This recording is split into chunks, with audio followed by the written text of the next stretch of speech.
Hello everyone! Welcome back to my channel. Ito po siya, inyong lingkod, Yen0204 Arenas Community.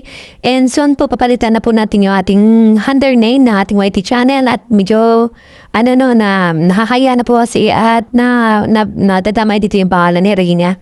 At para po ito sa ikahabuti ng pangalan ng si Rina para hindi po siya madadamay. Ayaw ka din kasi nadadamay palagi yung pangalan niya sa mga issue.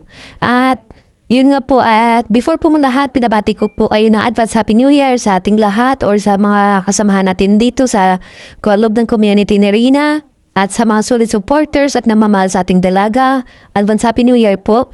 At syempre po sa mga ka-team Upo po dyan, ayan sa ating mga ka-team Antay, ayan sa ating na yung founder, ayan si Sir Joel Salcedo, at ito po si si Sir Capeso, ayan, Nina, Ma'am Malo de los Santos, Ma'am MC, Kapitana Nihay, so of course, Ma'am Rowena Name, ayan, sa ating tasamahan dito sa community ni Rina, Ma'am LMG Official, at sa lahat ng mga supporters po, Ma'am Ruth Bates, sino pa ba yung mga kaantay natin dyan?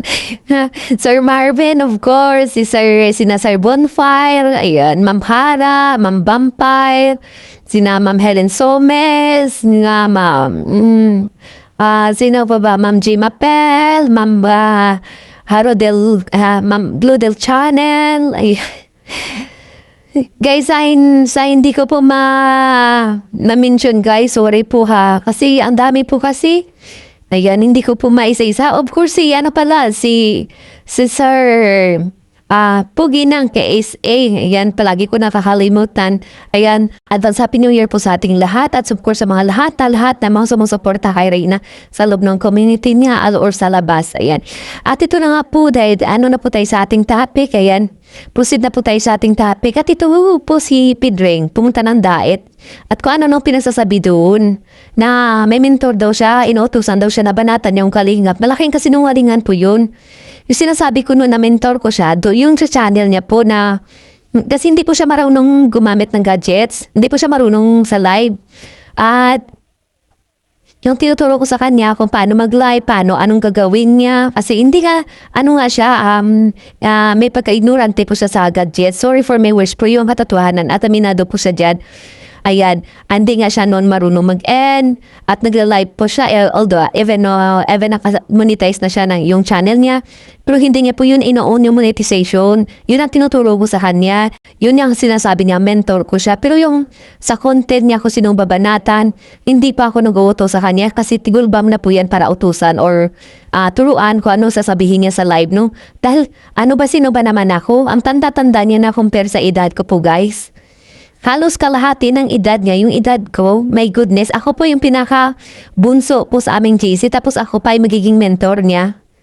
Yun ang katotohanan, ako po yung pinaka-bata sa aming GC. Ayan. Tapos ako pa yung sasabihan niya, naging mentor niya na inuutusan ko siya. No. At ako nga po yung nag-advise sa kanya na tama na, wala natin pinaglalaban, pero ang gusto niya noon, banatan yung kalingap dahil daw, para once and for all, matatapos na daw kasi nga, pagtigilan niya daw kakabanat sa kalingap hindi mapunta daw sa kasuhan is ulitin daw ng kalingap na balahurain kami at si Rina. Kaya once and for all daw, tatapusin niya na daw yung laban dahil may aning na daw yung buhay niya, may sakit daw siya at may taning na daw buhay niya at gusto niya raw isama si Pastor. Yun ang katotohanan at napus ko naman dito yung mga evidence ko. Pero yung tinuturuan ko siya banatan yung kalingap, kagustuhan niya na po yun. Ayan, malaking sila sinungalingan, no? At kayong mga kalingap, iwan ko na lang sa inyo, ha? Babala na lang yan, ha? Maging vigilant po kayo sa matang pinapasok nyo. At ayan, sabi niya nga, pakapala na mukha kaya ganyan, kaya pumunta sa dyan. Okay lang naman, kasi magkakapareho din naman yung mga kasamahan niya dyan, lalo na sa mga strikers, mga guramis dyan. Makakapal din mga mukha ng mga yan, eh. Diba? Kaya ikaw, Pideng, huwag kang gumawa ng kwento na ako yung mentor mo at ako yung utos sa'yo. Huwag kang ganun. Yung mentor mo lang ako pagdating sa gadgets kasi hindi ka nga marunong. Hindi ka marunong, di ba? At dito lang po guys, no? Ayan, abangan pa natin kung ano mga pasabog na kasinungalingan ni Pedreng. Ayan, sorry po sa mga nasabi ko ng mga harsh words dito. Kasi kailangan hindi naman po ako santa po guys. Ayan, kung ayaw nyo sa akin, so be it, di ba? Hindi po ako santa hanggang may nagsasabi ng kasinungalingan. Sasagot ako, sasagot sa way na gusto nila. Di ba? At ito po ako eh. Di naman ako masamang tao. Talagang palaban na po ako sa mga taong mga balahura at mga paglamang sa kapwa. Ayan, dito lang po. Advance Happy New Year everyone. God bless us all and I love you all. Ito na. O, dati kritiko nyo ng Beyonce si Federico. Ngayon, ang kritiko ngayon ng mga anti-Beyonce ay si Federico. May umapi kay Beyonce. Okay, sa HC. Pag may nambati ko sa inyo, gagawin natin. Gagawin natin. Huwag niyo na pansinin.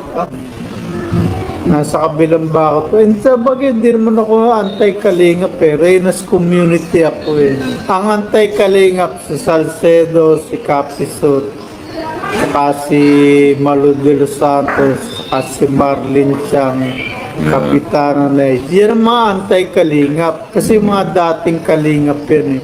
Ako hindi naman ako naging kalingap eh. Kahit supporter ka lang noon, tapos naging viewers lang ako noon. naging team ka ng Reynas community as a supporter din. Tapos hanggang sa nagkaroon ka ng channel, defender ka ng Reynas community. And then kaya lang, dahil nga kumukontra ka sa kalingap noon, dahil kami yung kalaban mo nung una eh. Kami lang eh, wala na, hindi pa naman kumakalaban yung iba. Actually, ako pa lang yung unang bumabanat eh, di ba? O pagkatapos biglang may nakisali na hanggang sa yun na nag-content ka na ng iba maliban do sa pinag-uusapan natin, napunta ka na sa ibang mga lab team, di ba, hanggang sa lumawak ang istorya noon. Ay, utos eh. O utos Umami naman sila na silang mentor ko. Sila nag-ano sa akin na inutusan niya, di ba nung isang araw lang sabi niyo, kayo, may nag-utos naman sa inyo na banata na ako.